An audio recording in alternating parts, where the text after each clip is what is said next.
make a move and the bunny gets it.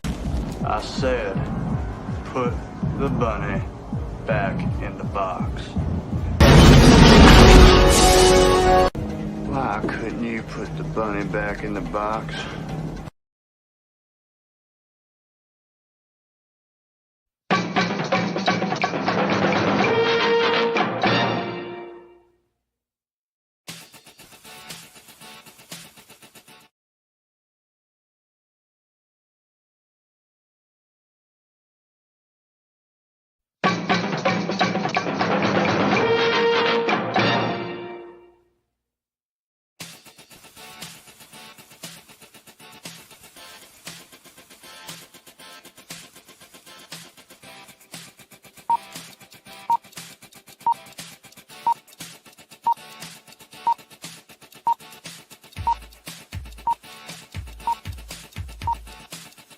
It's showtime.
Psychically, I'm very well endowed.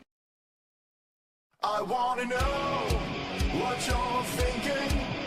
There are some things you can't hide. I wanna know what you're feeling. Tell me what's on your mind.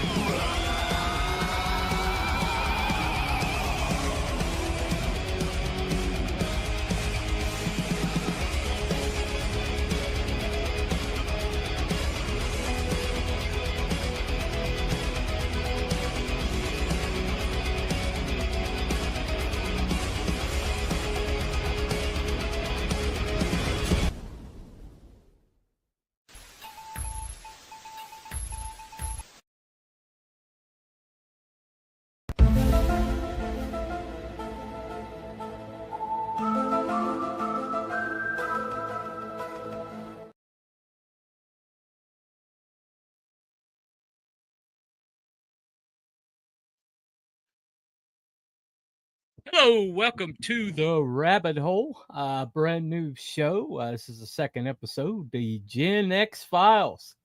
Let me bring on my guest, man that needs no introduction around these parts, Dave Brink, Genuine Comics. Woo! Welcome to the show. Whoa, that is fast. I thought you had to do a little intro, but no, just start. Yep. Well, I'm going short and sweet today. All right. Welcome to the show. I'm all ready. Got a few comments over here. Good deal. I hope so. Let me see. Is there anything over here? Oh, Corey Barton. He's going to rag me about. He's probably live on your channel. He never comes to my channel, so it is what it is. Yeah, it's cross-linked now. Hey there, everyone! Don't forget to like, subscribe on. Yep. Wookiee Hey, Wookiee Fever. Yep. Welcome, welcome, welcome. Yeah. Well, I haven't seen the T Bunny show for a while. I've been doing the show for a while. You just haven't been stopping by. So there you go. It is what it is. You have a wide Hey, Jonas. Jonas. You have Go a ahead. wide range of topics always, right? It's not particularly a comic book channel. You Yep. go broader in your interests.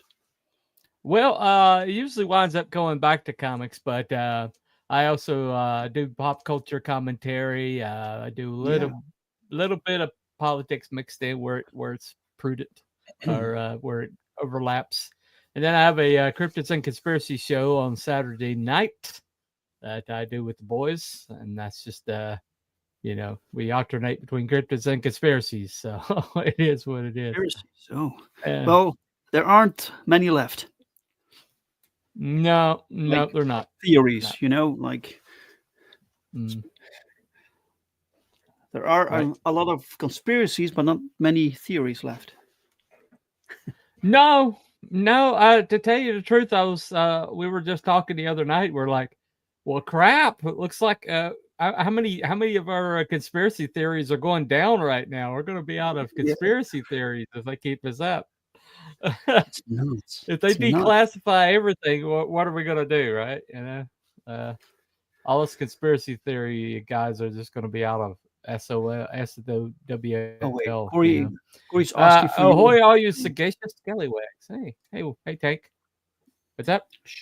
Should I put it in the chat for Corey? Corey, I will put it in the chat. T Bunny's channel. Oh, okay. Well, appreciate it. Well, one of the things I like to do is I like to have more evergreen content because, projects come and go. In your case, pretty quickly. You're always on the ball. So what I like to do is I like to get a more generic or general kind of, generic topic that is going to be like, useful even beyond your campaign. So I don't really do like just pure shill shows, Sure, I yeah. I don't really know the concept of this show, so I'm really intrigued. Yeah, I'm curious. What's going to happen? Yeah, Neon Revenant on Neon Revenant. Yeah. Title, man. I hope to see Neon that. Revenant. Hope to see that project this year, man. You've been teasing the crap out of us for like 3 years now. Get it out anyway. All right, but one thing I wanted to talk to you about is a lot of people are like launching like singular IPs. There's like singular, comics. Like such as Inglorious Rex from Shane Davis or Cyber Frog from Ethan Van Sciver. Yeah. But very few people are. One of my favorites, Nathan Rosario, has a stump as his character, but you don't really see a lot of people that are like looking ahead at and like building a whole universe out. You've got more characters than anyone I have seen to date. Here's a panel from your latest book, just to illustrate this right quick. One second. Bring it up. Oh, rowboating. Right. Well, crap. I must have closed it out. Hold on a second. Once Bunny starts to press buttons, anything can happen. Tank Ferret says, I'd love to do an art trade with Corey, but nobody wants to trade a Ferrari for a Ute? Ute? What is that? Welcome, Fernando, by the way.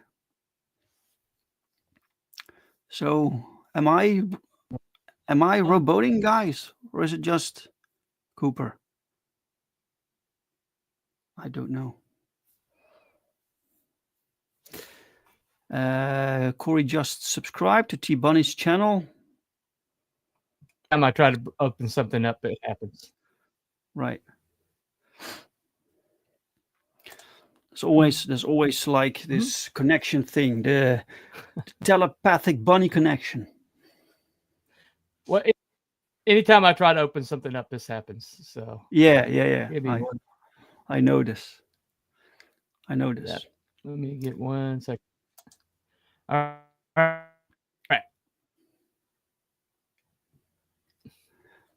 Here it is. This is riveting. I guess the euro equivalent would be a Yugo. I don't even know what that is. Guys, just to make clear, my knowledge about like cars is almost zero. I'm so not interested in cars. Oh, look at this panel. Look at this double page spread. Yeah. This is pretty much what I was talking about. I mean, just in that picture, you've got nearly 20 characters. Yeah. And I think it's 27. You could give me the name of every one of them in the back. 27. Yeah. Okay. Yeah, I was guesstimating. I guess I was off a little bit. Yeah. But 27 characters. There's a lot of people that that might have me personally. I think I counted up. I have about 18 that are like fleshed out, and then I have like about another 15 or so that are like thumbnailed, But you've got these like already designed, already ready to go. I mean, that's incredible. Let me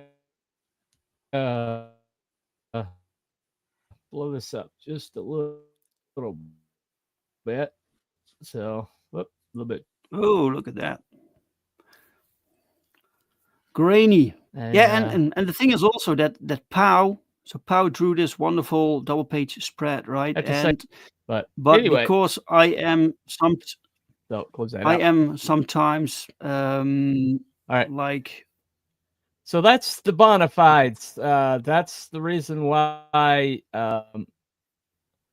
I believe that you're the guy that I need to talk to about building a universe, instead of just like 1 or 2 comics worth of characters. You definitely got a long view going on here. I don't see that very often in independent comics, even with the big guys, the ex mainstream pros. Let me get caught up on comments. These guys are like talking over here. I'd love to do an art trade with Corey, but nobody wants to trade a Ferrari for a Ute. It's an Aussie thing. Yeah, Ute is a utility vehicle. Like a car with a truck bed. Stands for. Yeah, that's what it stands for. More babes. Could have more babes, though. Yeah, definitely. Well, it's to counterbalance Corey's comic, right? Because that's like 100% babes. Right. Yeah. He's kind of got a one-track mind. I think the guy needs to go on more dates personally, but it looks great. I mean, he's got a cheerleader, a superpower cheerleader. What else do you want, Corey? I mean, come on now. Anyway. Oh yeah. She's fantastic. She's like a concept from the 90s, and finally I could use her. So yeah, great. I believe her power is that when she cheers people on, it increases their powers, I think. Yes. Yeah, she gives them a power boost. Yeah. Right. Well, I have a similar character. Her name is Switch, and with her, she can either boost your powers like way past your your current power level, or she can kill your powers, but she can't control which. And so she's kind of a chaos agent in a way. So I really love that. All right. I go on How's coffee that? dates with my wife all the time. Oh, okay. Good. See you. Hey, Rick. Yeah, Nice to see you, good. man. All Welcome, right. Rick. All right. I Yeah. stand So corrected. how I is stand that? corrected How's that for you. power? Mhm. That switch power? How is that Mhm. effective when she can't really Well, control? well, it's not. That's the thing. It's basically so it could be the worst thing that's happened to your team or the best thing that's happened to your team. But she it kind of waxes and wanes with her with her like confidence. If if you can trick her into thinking that she can help, then you got a better chance of getting a boost out of it. But if she's doubting herself, then you're most likely going to get a delete, But it's Oh, so right. mhm. So she But her power can is just manipulate unstable. it through her Right, right. mindset at that moment. At that moment. Well, they're not, but one thing about her is they're not entirely sure that if it's a mental thing or if it's an actual physical power thing. And so they've never been able to really figure that out. But she's just a great character, fun to write. Yeah. That. One thing that you've done that I if you're going to build a universe, then it's like building a building. What do you start with? You start with a good foundation. You make Mhm. sure that you've got the foundation laid and it's solid. It's something that you can like prop things up on. And in your world, you happen to have a really incredible foundation. This young lady right here.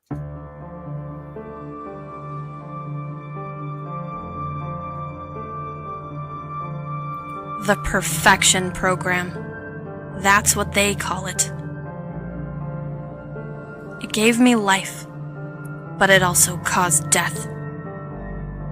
I never asked for any of this. Running from superpowered murderers who want revenge. Revenge for something I did? Something I can't remember. But I won't run. I refuse. I don't want to be controlled anymore. This world needs more heroes than villains. That's more important than anything, isn't it?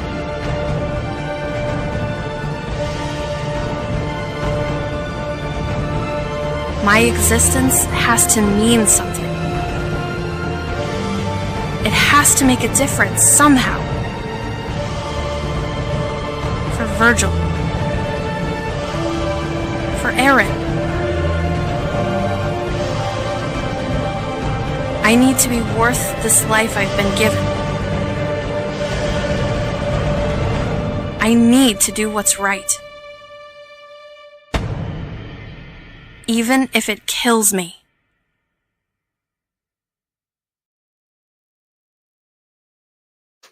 Ooh, that was a while back when I last saw that. That is my favorite trailer of any comic that I've ever seen. Who did the voice on that? Was that Abra? That did the voice on that? Ali. Ali. Yeah. I knew it started with an A. But the fact that the fact that this she's basically like a child in a lot of ways, but she's born with these incredible powers, and she's born with this guilt burden that from something she doesn't even recall doing, Mhm. and but she chooses chooses to fight. She chooses to stand in the gap, and she chooses uh, to like try to be a hero, and it's the choices that we make that make something heroic or not. And she happens to have a really iconic look, which a lot of people like to draw. You know, the other night the studio wanted, the studio and we're choosing between Ironsides and Perfect 10, and I pushed Ironsides, but I was like, I can't compete with that. I just can't. Well, they did it yesterday. Ironside yesterday or the day before? Yeah, Right? they compromised and did Yes, Ironside's like Friday looked good, man. Saturday. So, yeah. So and that's the way Ironsides is kind of like my fundamental foundational character in my Right. book. Yeah. And Mhm. and it's everything kind of runs like his plot line kind of like runs through everything else and kind of ties it together. It was same as Perfect 10, the program that birthed her and situation that created her is kind of like the organization that's responsible for her and all the damage that she's done to this other organization is the reason they're after her. Mhm. And so everything in your world is kind of predicated off of this one plot line, right? And Yeah. this one character.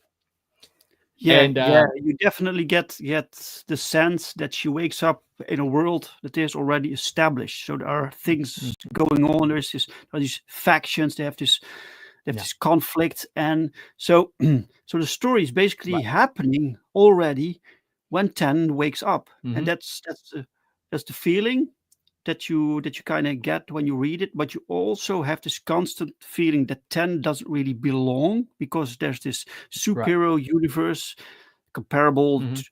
to the universes th- that we know, basically. Yeah. Um, and she's like this outsider. There's this constant like feeling Hmm. that she doesn't belong, but she still has to find her role within this Yeah. world, right? Yeah, that's really Well, it's cool. like Right. yeah, it's number 5. It's about to come out. I've already seen the digital part of it, and there's this great moment where there you go. It's printed. It Awesome. came Can't in wait to get today. mine. It came in today, Cooper. Looks beautiful. Looks Yeah, beautiful, man. man. Awesome. Yeah, man. But there's it's one moment of reflection where the people that had been disdaining her and kind of like, saying we're not gonna work with her, and Mhm. they were in over their heads and they're kind of like, boy, I hope that synthroid shows up, I hope Yeah. she shows up, and then another person's like, why should she? We've been mean to her for like, Well, you we read just been awful to her, so why should she Did you show up? read did you read the Mhm. digital? Are you talking about the digital version? Yeah, yeah, yeah. I All read right. the digital Oh, version okay. Oh, right okay, after I got okay. it. Cool. I Cool. yeah, So really glad I was you like like it. eagerly going to read it, But I love it. Absolutely love your series. I love the series. I love that character. I love the world that you're building. Yeah, Um, but issue that's the 5 theme. Go ahead. in issue 5 there's this defining moment for her also. This what I feel is like Hmm. a iconic moment where she makes a conscious decision. So I can't Hmm. talk any more about this, but I really love that moment. It's one of my favorite moments in the series, and you really see Yeah. who she is because she also, which she says in issue Hmm. 4, she now remembers everything that happened before, right? And still she makes some Right. decisions, and that's really cool. A cool character moment. Hmm.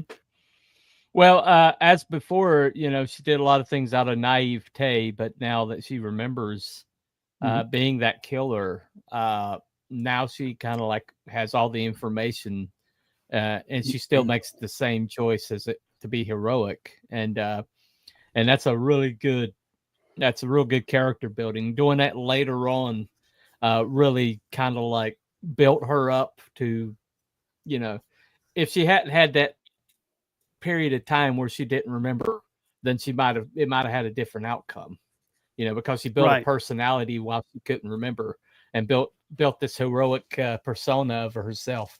And so once she remembered being the killer, you know, she that wasn't who she was anymore. Mhm. And there's a separation there. So I totally understood what you were doing, story Oh, wise. great, great. Yeah, yeah. The cool thing is when you when you know the characters, right? So this is the fundamental thing when you write. You have to know your main characters and the motivations of the villains and other characters that play this role within this story. And then your story just happens, and that's the cool thing. It takes less work to construct a story when you know the characters, because they will make the story for you, right? Right. That's the cool thing. Well, and if you got a universe like you're building, then you got infinite amount of stories that you can tell. And oh yeah, I put it like the bad writers basically give you a guided tour, but you have to stay within the ropes, because there's not much beyond that. It's all spectacle, but there's not much beyond that.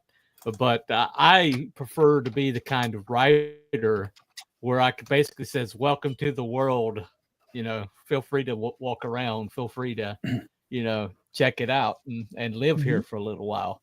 And that takes a lot more world building. It takes a lot more preparation. It takes a lot more knowledge of your world dynamics and the characters that are in it.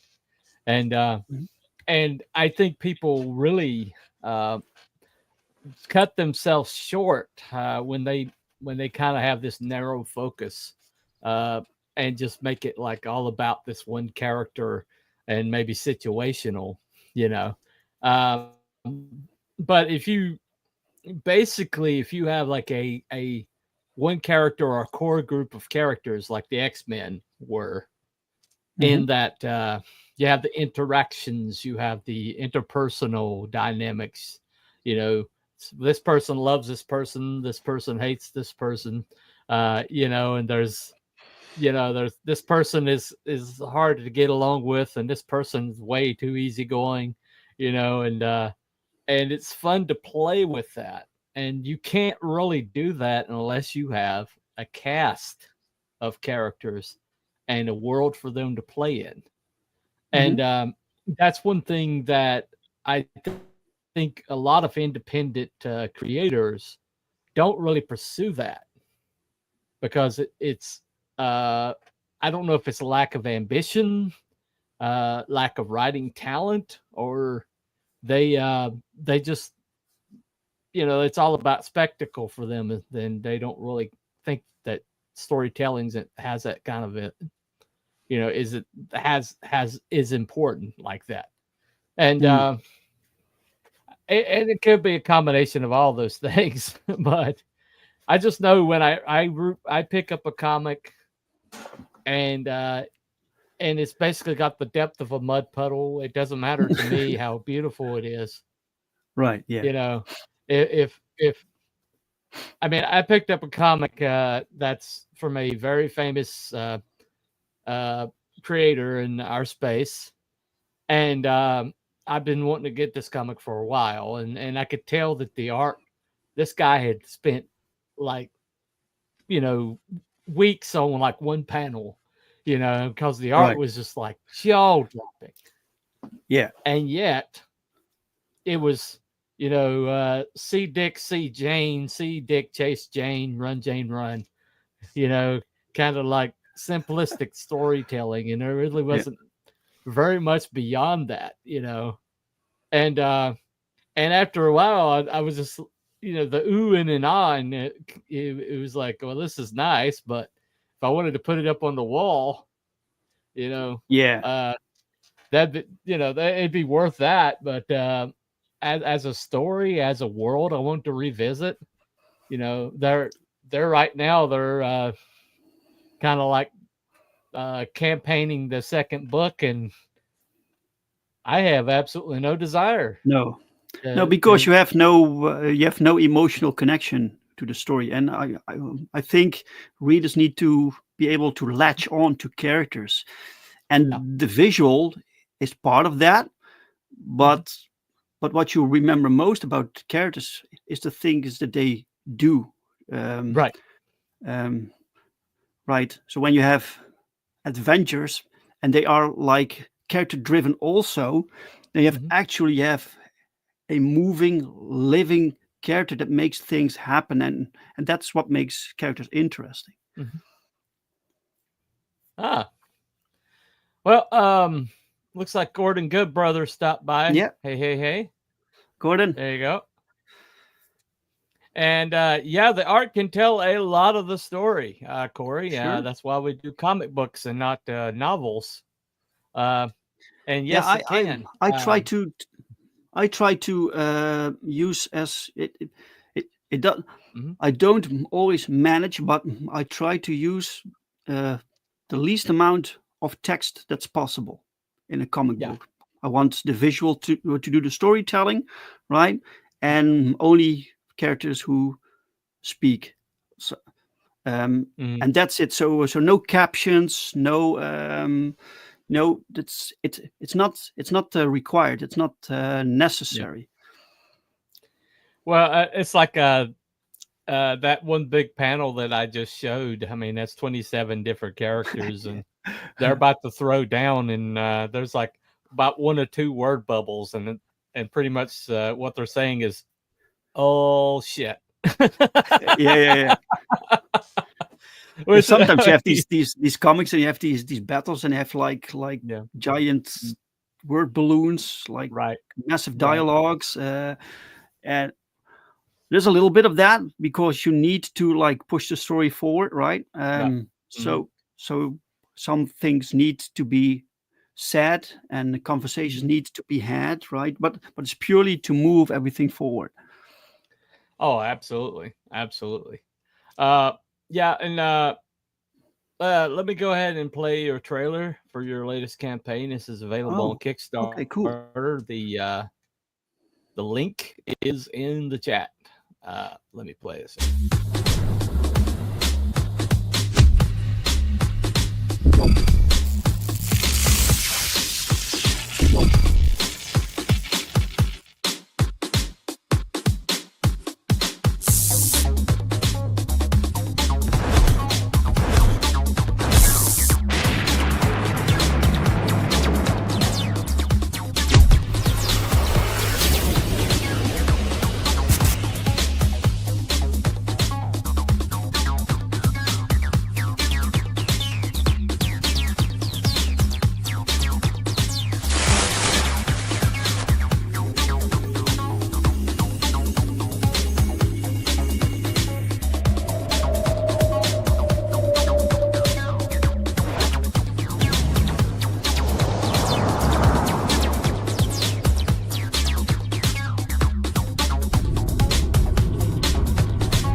Excellent.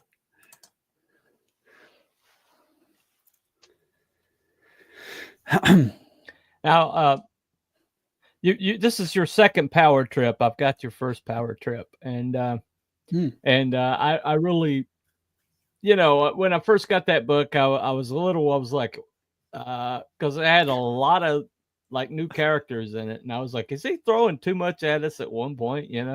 Right. And but I guess it's before I kind of really got into your universe, and I kind of understood what you're working, or what you were trying to do.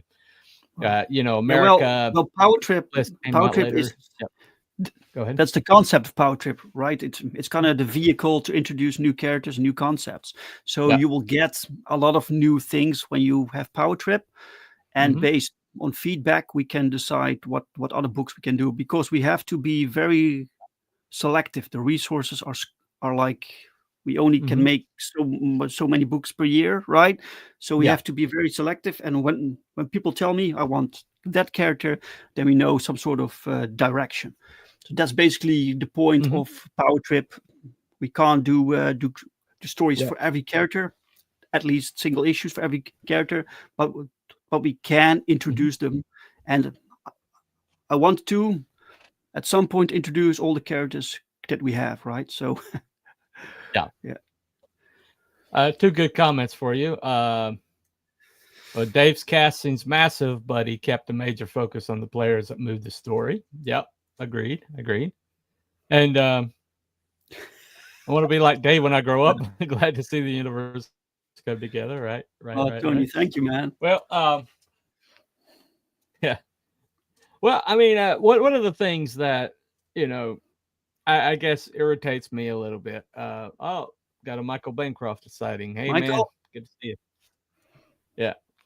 One thing that kind of irritates me a little bit, and one thing I don't quite get and don't quite understand is why there's such a disparity between a creator like you who is actually trying to create something, create a new world, create great characters and with a quality and a price point that is just really great.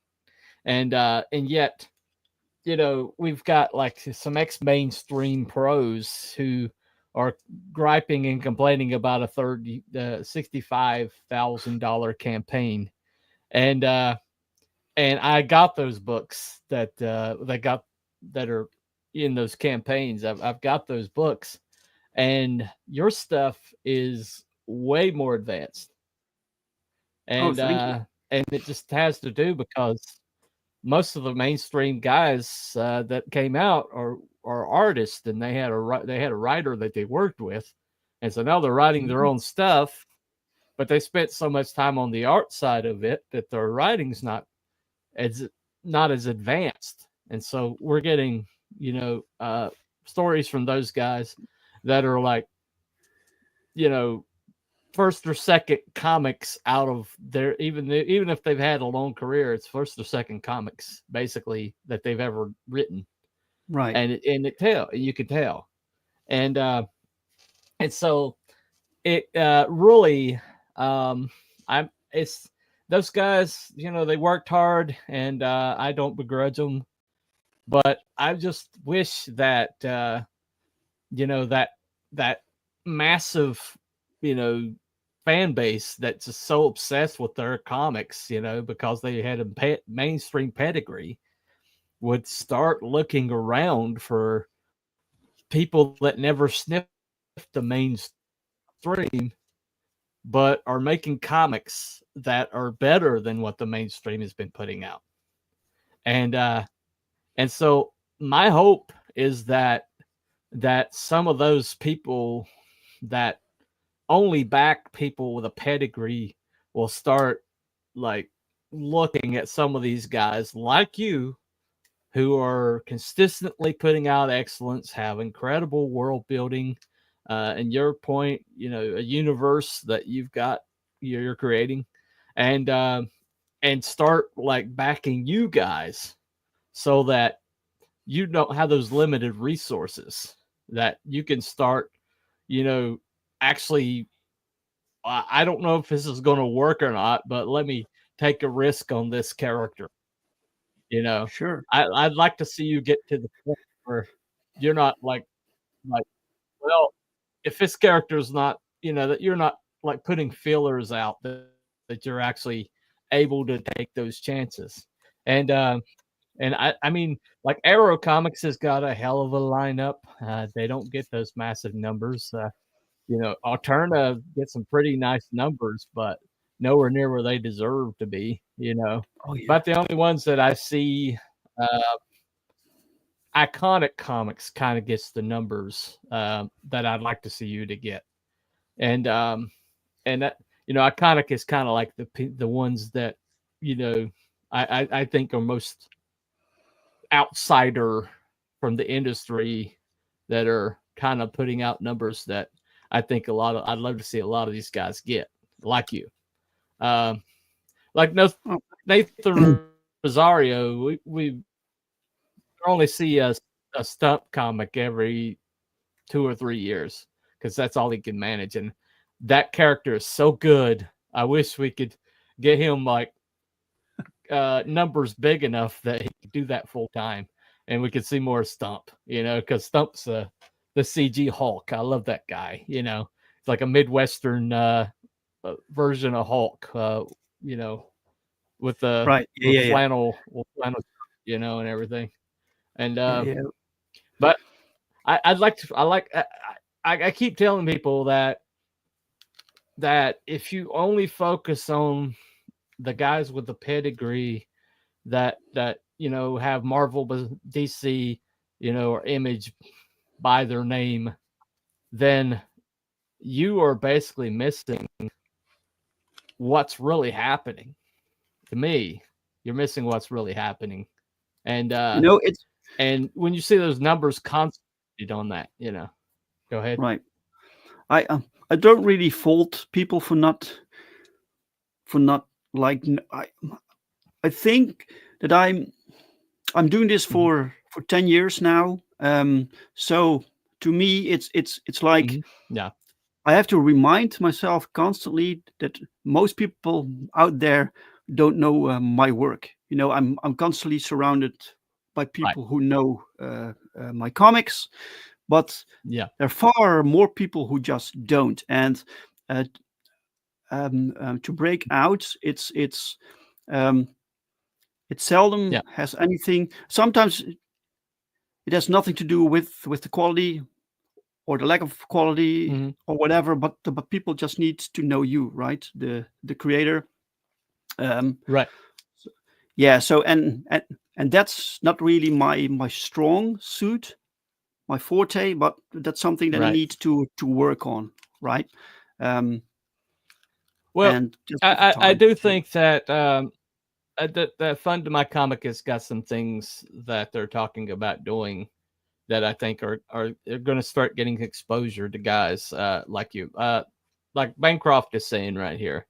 I was shocked to see some new people in my chat weren't aware of Perfect 10. It's hard to break out as an unknown, regardless of quality. Yeah, absolutely. I think they've been putting out great books with entertaining stories. Yep. Well, they are. They are. Hey, Cooper and Dave. Hey, Shadowpunk. Good to see you, man. Hey, Shadowpunk. Tank is here. Yep. Say, my guys, it's Romo. Hey, man. Good to see you. And hey, Romo is a new name. Christian. I guess. It might be Romo Mozicki. Romo Arts. I think that's who it is. Ron Mozicki. Yeah, Romo Arts. Tank. I think that's who it is. Hey, hope everybody's doing well. Yep. Doing good. Michael Bancroft's been too long, mate. Yeah.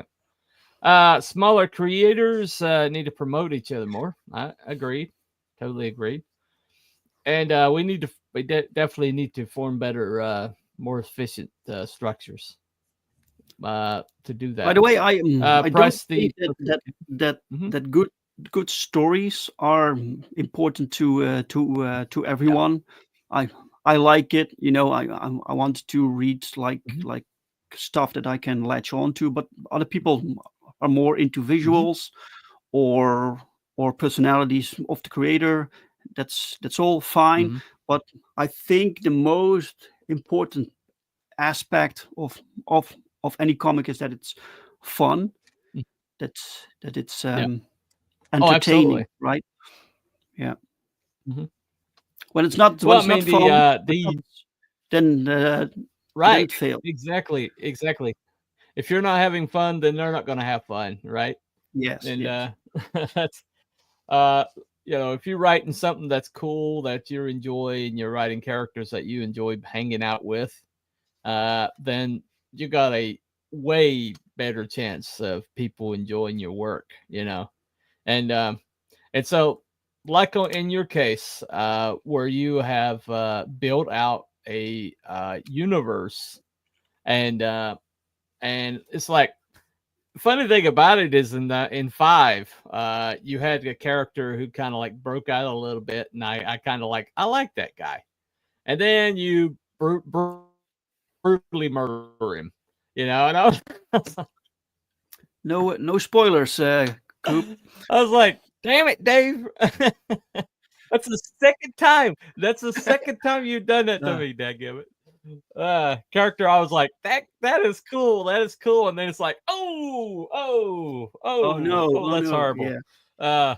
So Well, yeah, yeah, you need you're to end every issue. That's my angle. Every issue needs to end right. from a completely Yeah. different, like at a completely different position than where it started, right? So things Hmm. need to Yeah. actually change. So a lot of things happen and change. You Right. can't put like 27 characters fighting each other, and then there's not really any like consequence. You can't do that, right? So Well, something you needed to used happen. to. It's like that's one thing Marvel and DC kind of got away from is letting characters die. You know, Right. I mean, you used to once upon a time a character would die and they're dead. You know, and it's like every once in a while somebody mentioned them. I was like, oh, I miss that guy. You know, or something like that. Like Uncle Ben, they've never resurrected Uncle Ben. Okay, he's the only one they haven't. But It can you know, still at the happen, end yeah. of the day, yeah, well, it's still good. Yeah, I, they'll probably resurrect him and make him a villain. No, in modern Marvel, Oh no. you know, called straight white male. You know, probably. Anyway, but you know, it's like a movie that's in theaters right now, the America 4. You know, where they Mm, took Falcon and made him the captain, and they didn't build up to it. They didn't have him earn it. They didn't give him a backstory or make him a compelling person. yeah. And I've seen like review after review say, I would root for the guy, but I don't really know the guy. And basically because they didn't really like, you know, Steve Rogers got the shield. We already knew that Steve Rogers was this interior of Steve Rogers was a guy who didn't like bullies because he'd been bullied. He's a guy that's relentless and is never going to give up, a guy who's clever, and a guy who will jump on a grenade. And we knew Mhm. about that about him before he became big, bulky, you know, muscular Captain America. Yeah. And because of that, you know, you could root for him because you knew what his core was. And the reason why, you know, Perfect 10, your character, is so easy to root for is really because her relationship with Virgil in a way, her Mm, creator. You know, the first thing that she does is protect Virgil. And right, so yeah. just like right out of the box, you know, yeah, she's got the body, you know, the body that'll stop a clock. And that's awesome. But the thing that most endears you to her is the fact the first thing she does is protect, and the first thing she does is that's her first like instinct is to protect, Mhm. which automatically sets her up as a heroic figure, you know, Right. and that's her core. So whatever happens from here on out, if you're like reading the series, you'll know that's her core. You know, at her Mhm. very basic, just waking up, not knowing who she is, their first instinct is to protect somebody. Yeah, And I'm because still of that, you very protect proud of them. that first issue. You Yeah, you have to should do it be. right. It's awesome. It's Yeah. really awesome. It's the reason why I'm taking so long on my first issue. I want to get it as good as Dave's first issue. You know, that first issue of Perfect 10 or Shadowpunk's first issue. Damn it. Uh, Not that was a comic. Holy crap, that was a comic. But you know, even in his case, you know, having that, like, you know, when you see the what's going on with Captain America 4, and the people's kind of able to walk away from it and don't really feel any stakes uh, for the characters because they didn't earn it, and they didn't give Mm, you an idea of what's at his core, and so you know, it's basically like, well, he's got the shield now. You have to root for him and call him Captain America. And it's like, no, I don't. You know what I'm saying? uh, And so, that's one thing that you definitely just have down. Plus, yeah. I think that's great because of character design and that she's hot. Okay, yeah. Once again, Corey with the one-track mind. So you pretty much isn't that like every hero character? Well, Not necessarily. To the Perfect 10 character, it didn't technically, to the story, didn't matter if she was female or male. You know, but because of the title, also Perfect 10, you lean more towards the female, and so it kind of came from there. But for the story, it doesn't make any difference. I think for the sales, maybe a little bit. Yeah.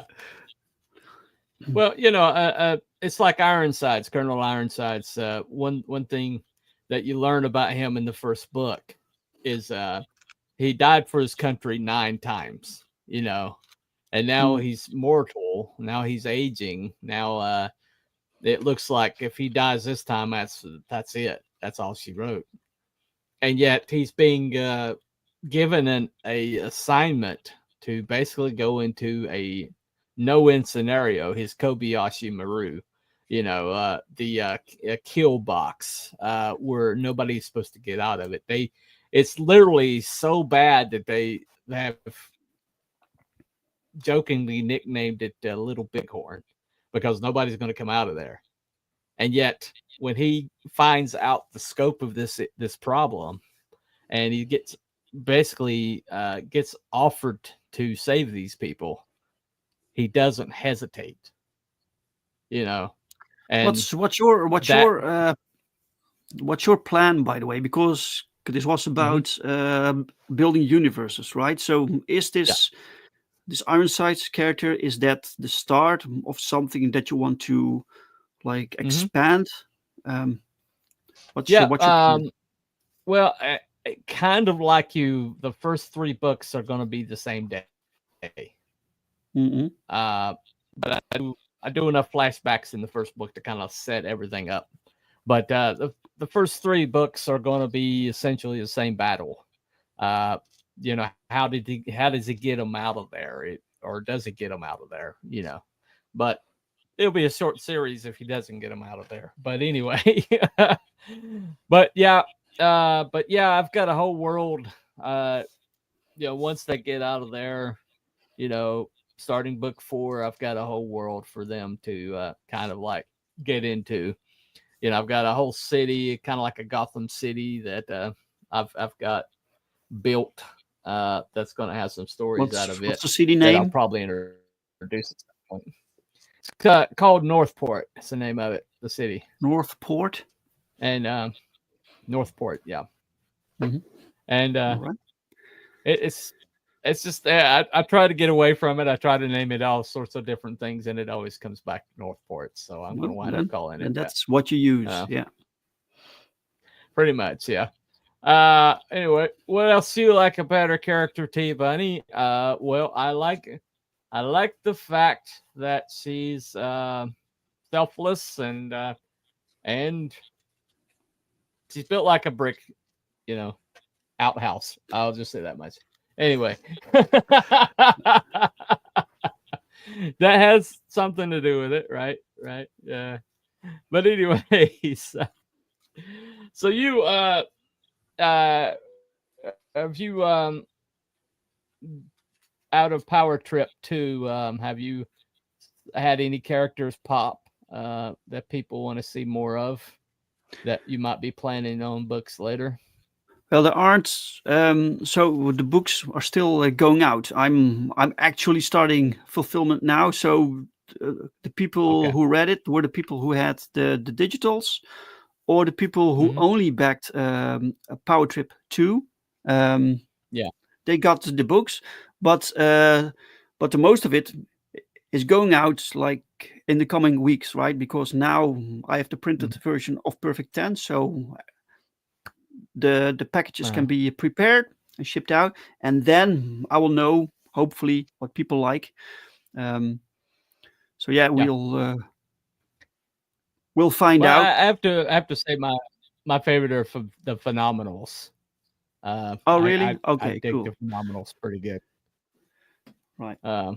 They were my favorite out of the 3 Yeah, stories. you have Anyway. I have this Mhm. this archive of characters, and then I have this Mhm. idea for a team Yeah. concept, and then I have to think which characters would fit in there, would make a good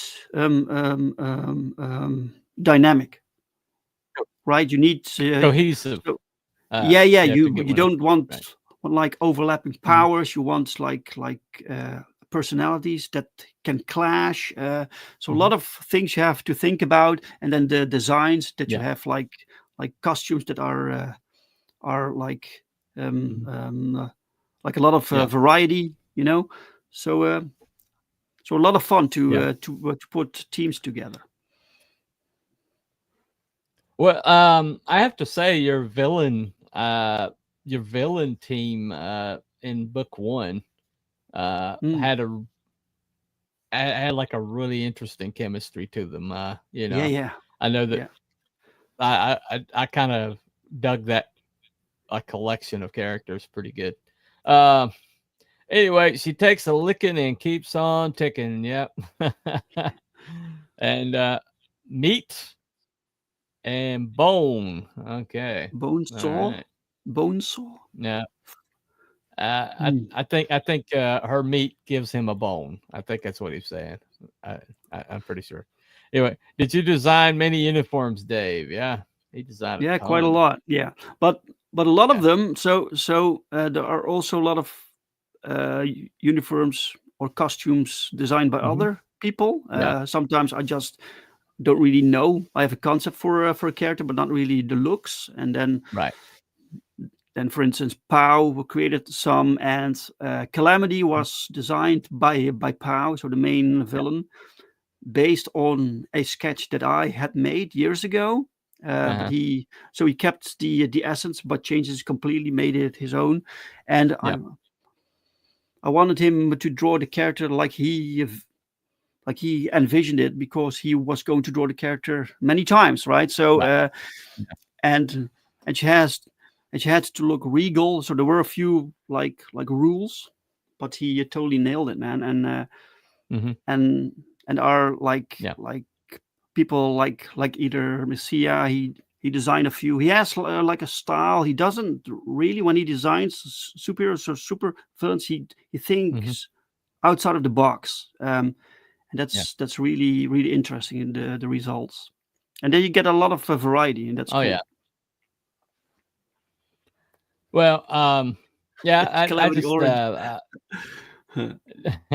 there you go.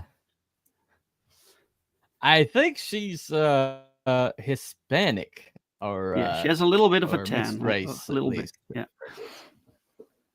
Oh, a little bit of a tan. Okay. All right. Good enough. Mhm. Anyway, but all right.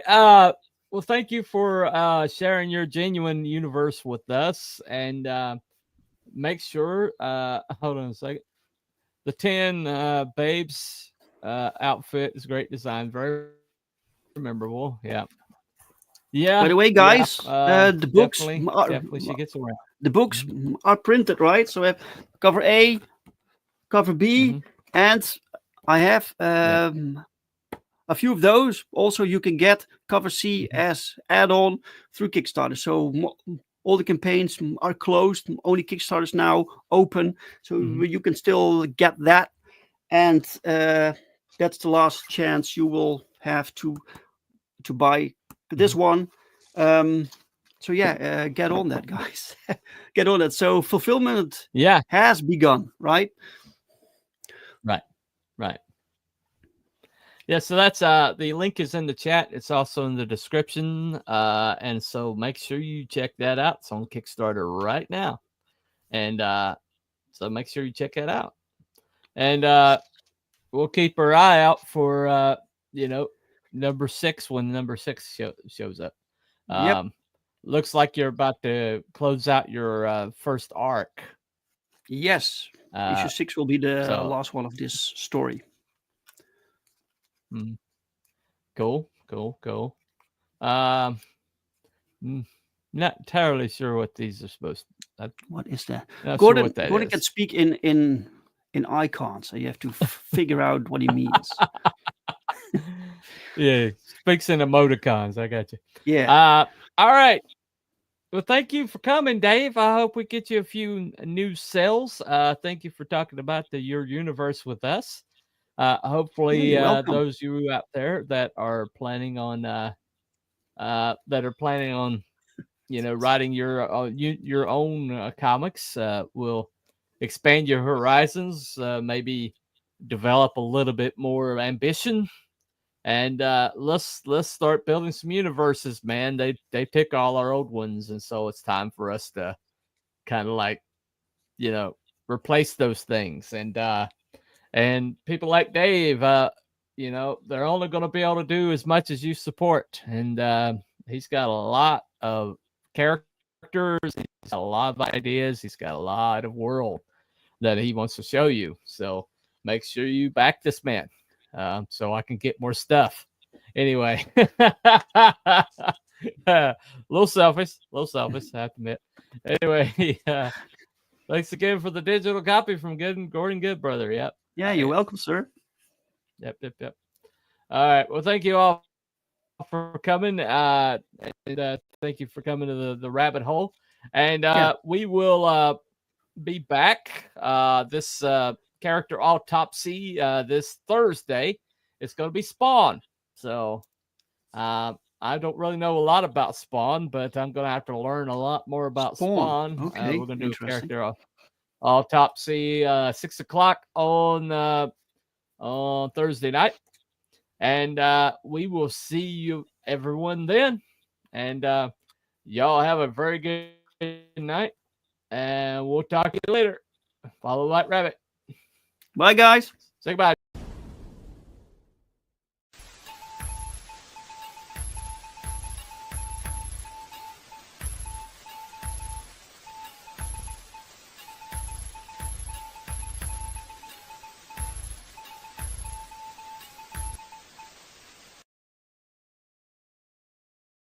Thank you.